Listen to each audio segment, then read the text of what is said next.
quiero hacer llegar mi saludo más afectuoso a los participantes en este tercer encuentro de Memoria Oral y Voces de América, y también deseo agradecer muy sinceramente a la organización esta oportunidad que me brindan de saludarles a todos ustedes en ambas orillas del océano.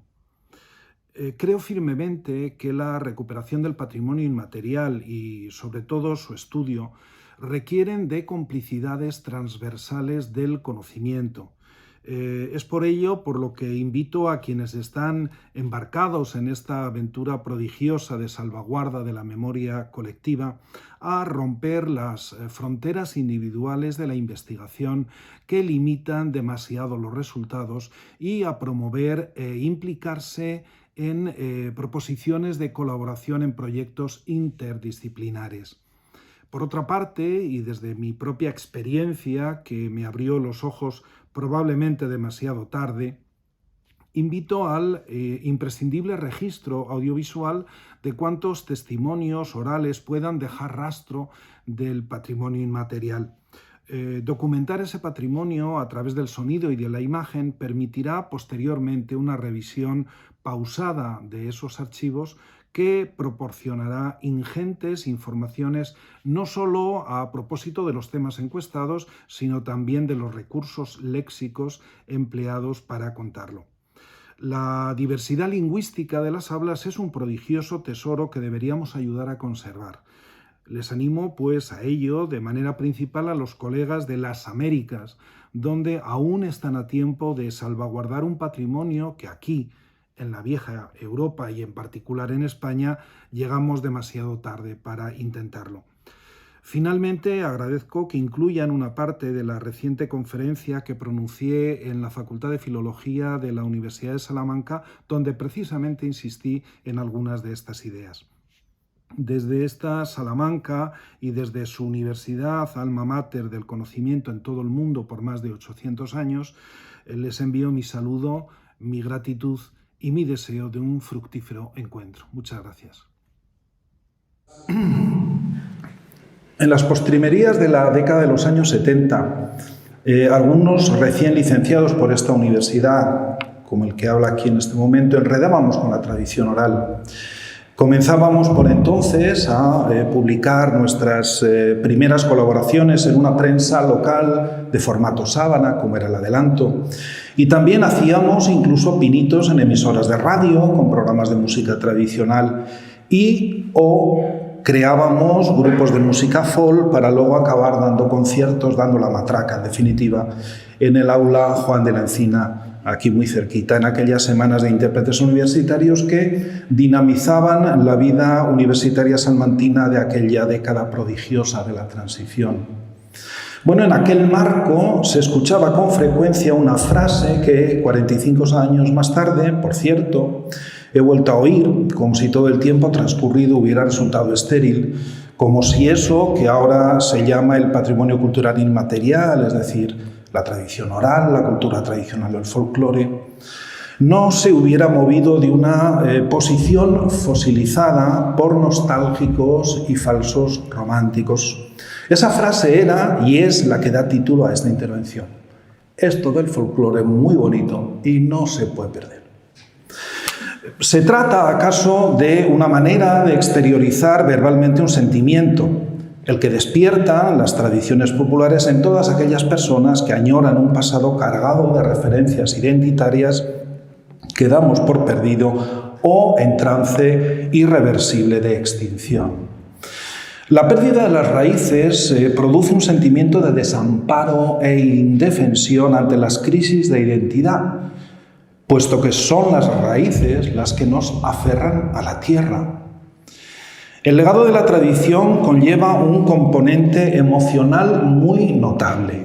Sin embargo, resulta patente para quienes hemos practicado el trabajo de campo en esta materia que los albaceas de ese legado no alcanzan a trabar emoción y razón, pues carecen de referentes culturales que les permitan valorarlo en su exacta y descomunal dimensión.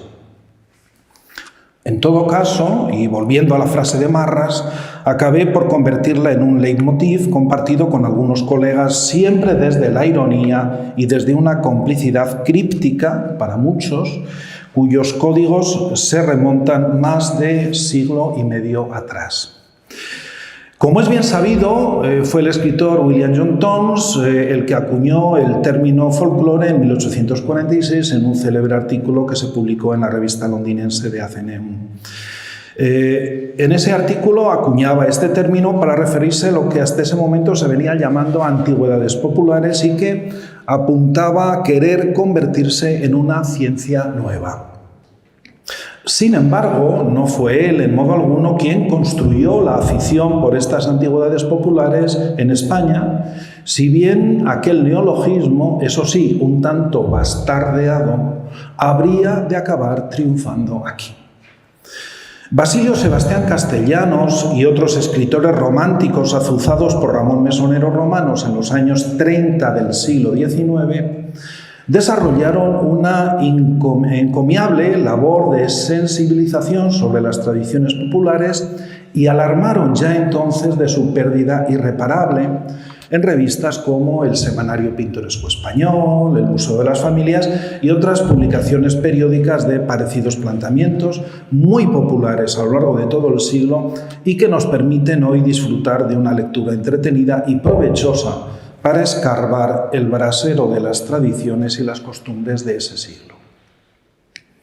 El término folclore acabó por implantarse en España gracias, entre otros, a intelectuales como Demófilo, seudónimo, como todos saben, de Antonio Machado y Álvarez, el padre de los poetas Manuel y Antonio Machado, que creó la sociedad y la revista El Folclore Andaluz con la complicidad de Francisco Rodríguez Marín.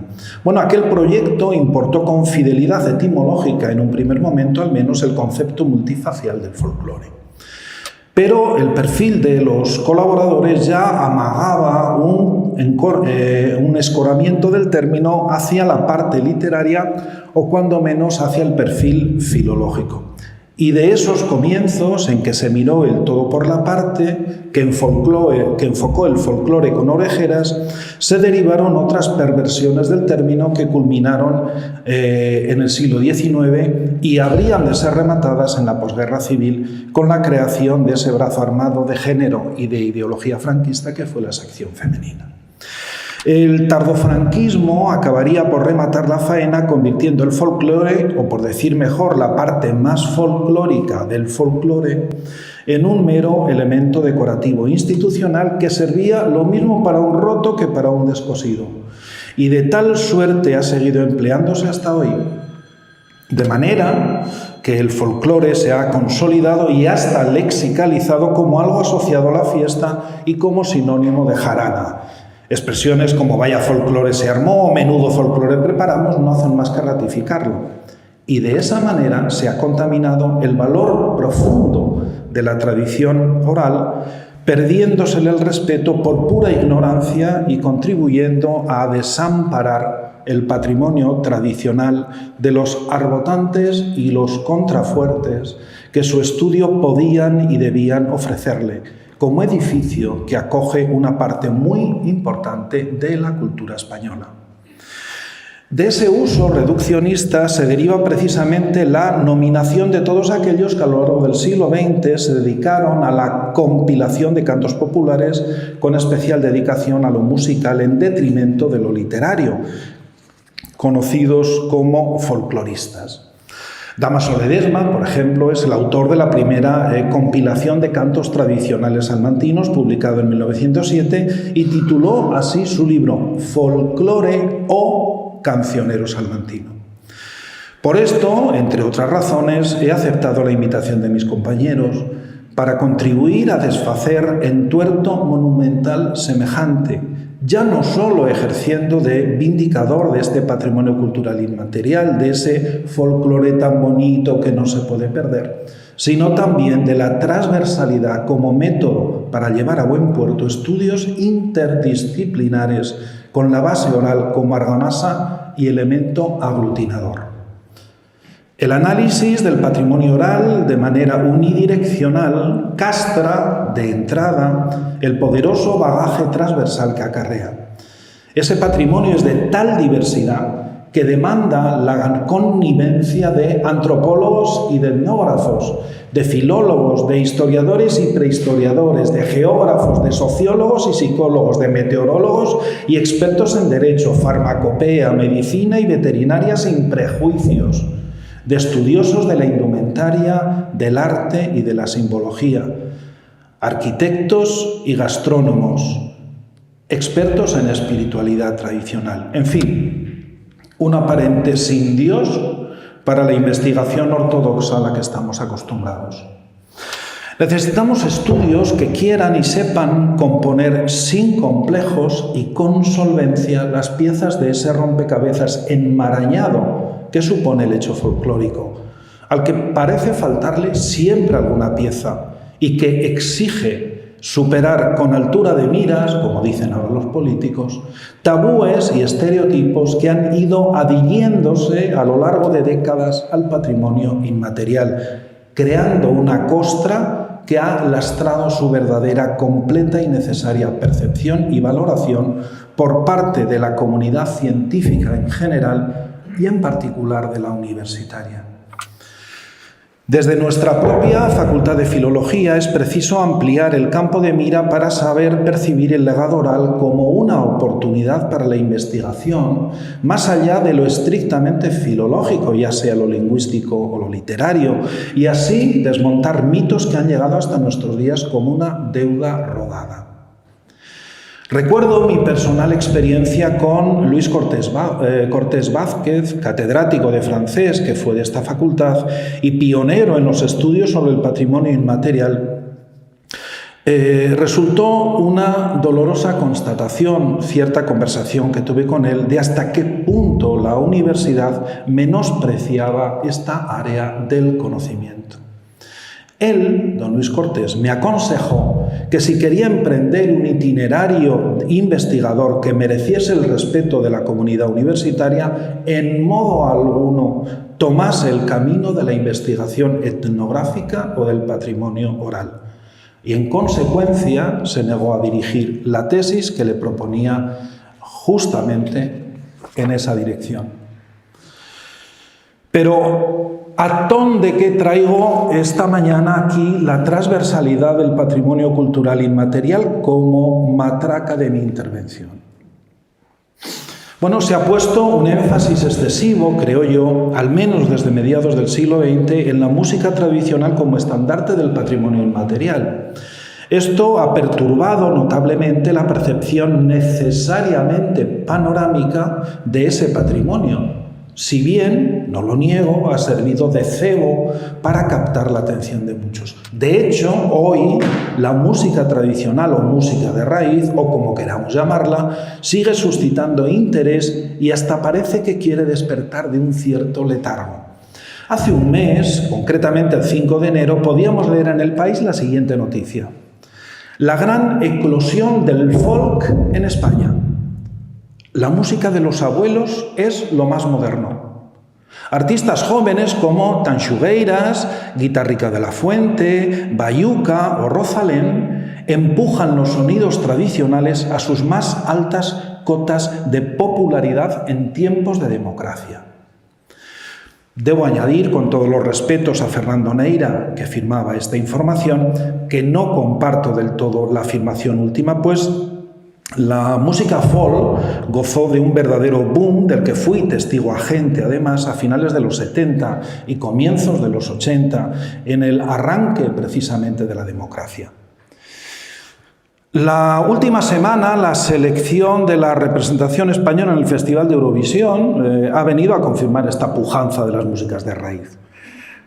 Sin embargo, el interés social en España y, por supuesto, en Salamanca apenas pasaba entonces y apenas supera ahora esa punta del iceberg del legado tradicional que es el folclore musical y que cuenta, por cierto, en esta tierra con una retahíla de intérpretes de muy variado trapío. Desde un cierto anacronismo, fruto del cambio de modelo de la sociedad actual con respecto a la tradicional, pero también desde la necesidad de reforzar las señas de identidad que las tradiciones, y en particular las fiestas populares, representan, leemos, escuchamos y vemos en los medios de comunicación locales noticias y crónicas que tratan de estos asuntos, lo que viene a demostrar el claro interés mediático y social por las tradiciones populares. Por ejemplo, en la portada de la Gaceta de Salamanca el domingo 29 de enero se podía leer: «Los quintos regresan a los billares un cuarto de siglo después». Y se ilustraba la noticia con una gran foto.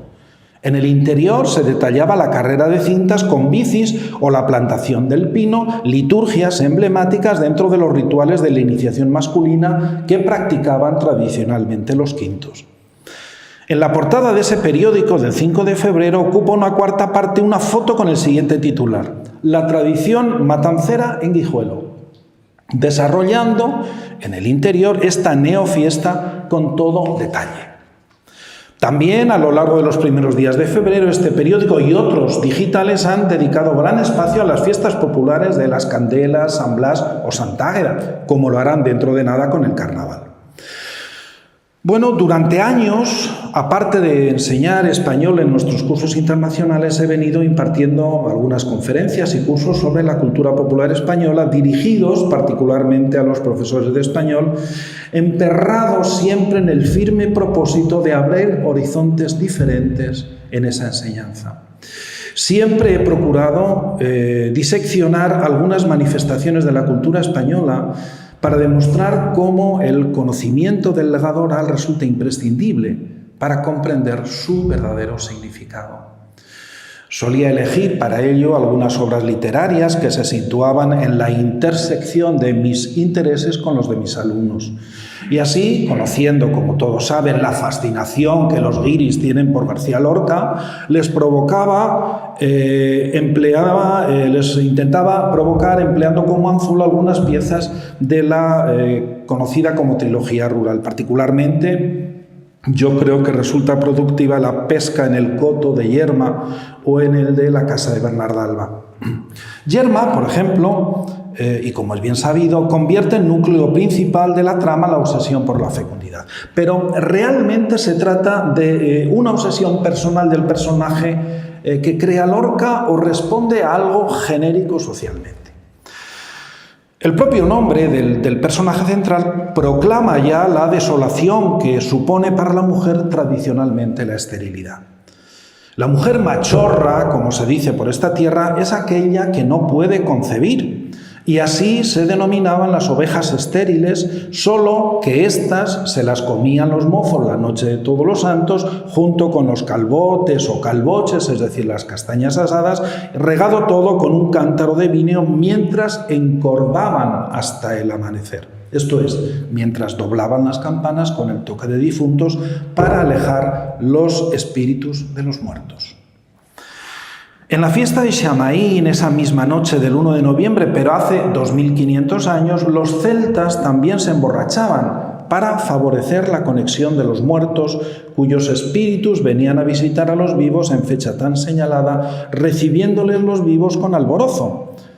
Bueno, se ve que el sustrato celta, que tan profunda huella dejó en algunas de nuestras costumbres, en esto debió sufrir un gatillazo semántico. La mujer de esta condición, es decir, la mujer estéril, ha sido tratada de manera despectiva e incluso considerada sospechosa de conductas inapropiadas, algún pecado acaso, que habría forzado a las fuerzas divinas a infligirle ese castigo. Así, su circunstancia se convierte en estigma para ella e incluso en mácula para la familia. Y por consiguiente, alguna conexión llega a establecer con el complejo concepto del honor.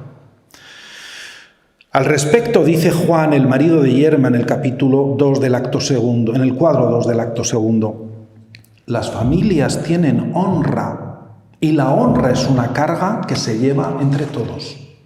Y ese mismo personaje, en otro momento, refiriéndose a la respuesta social, dice: así darás que hablar a la gente. Y algo más adelante: no me gusta que la gente me señale.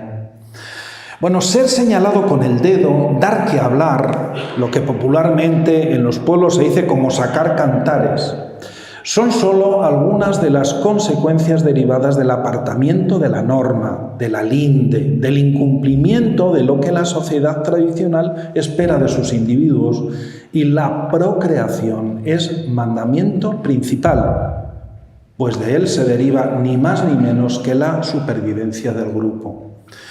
Todo esto, evidentemente, es solo comprensible en el contexto de la mentalidad tradicional, en la cual la mujer nace para el matrimonio y la procreación. Toda su vida discurre encauzada por ese callejón sin salida, como si estuviera en el mueco que impide al ganado volver hacia atrás o salirse del camino. Quedarse para vestir santos, ser una solterona, resulta pues un dramático fracaso personal, pero también familiar. ¿Existe entonces en la sociedad tradicional alguna otra alternativa honorable para la mujer que deliberadamente renuncia al matrimonio? Sí, la vida conventual. Por desgracia, creo que no se ha estudiado suficientemente la vida en los conventos femeninos de clausura como camino de salvación para la mujer en el mundo occidental. Y no hablo precisamente de la vida espiritual. En un mundo extremadamente patriarcalizado, la mujer no hallaba otra vía de escape del sometimiento al varón, bien fuera el padre, el hermano o el marido, que la vida conventual, en la que además se encontraba otro aliciente, como era el acceso a la cultura. Muchas monjas aprendían intramuros a leer y a escribir, accediendo así a la cultura escrita, lo cual las distanciaba aún más del resto de mujeres de la vida secular, que era la mayoría.